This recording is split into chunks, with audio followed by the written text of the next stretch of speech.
மாவட்ட நிர்வாகத்தின் மூலம் எல்லினோ எதிர்கொள்ள முயற்சிப்பட்டதை வலியுறுத்துவதில் மதிப்புக்குரிய மாவட்ட ஆட்சித்தலைவர் அவர்களையும் மதிப்புக்குரிய மாவட்ட வருவாய் அலுவலர் அவர்களையும் ஆதி ஃபவுண்டேஷன் என்ஜிஓ உள்ளிட்ட அனைத்து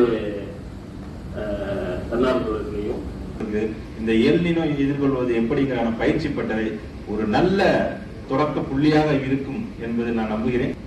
என்விரான்மெண்டல் அண்ட் சோசியல் அப்படிங்கிறது வெறுமனே வாட்டர் கன்சர்வேஷன் மட்டும் கிடையாது. இயற்கையை எந்தெந்த முறைகளில் எல்லாம் நாம் பாதுகாக்கணும்.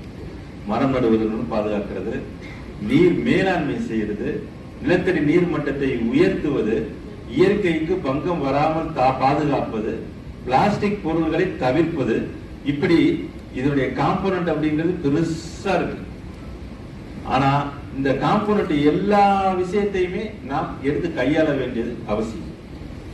அந்த வகையில ஒரு முன்னோடியா நம்ம கடந்த தேர்தல் சட்டமன்ற தேர்தலில் கிரீன் எலெக்ஷன் அப்படின்னு சொல்லி தருமபுரி மாவட்டத்தில் நடத்துறோம். அதுக்கு நல்ல குறிப்பாக ஆதி ஃபவுண்டேஷன் மாதிரியான நல்ல நண்பர்கள், தன்னார்வ தொண்டு நிறுவனங்கள் மிகுந்த உறுதுணை. அவங்களுக்கு இந்த தருணத்துல நம்ம பாராட்டுதல் எல்லாரும் கைத்தட்டுங்க. ஏன்னா அந்த கிரீன் எலெக்ஷன் நடந்ததுக்கு வெறுமை, ஏன்னா நம்ம அரசு நிர்வாகம், அரசு எந்திரம் அப்படிங்கிறது எலெக்ஷனை முன்னோக்கி போறதுனால நம்மளுடைய கவனம் எல்லாமே அங்கே குவிஞ்சிருந்துச்சு. அப்ப அதற்கு உதவி செய்வதற்கு அங்கே இதெல்லாம் பண்றதுக்கெல்லாம் நிறைய உதவி செஞ்சாங்க.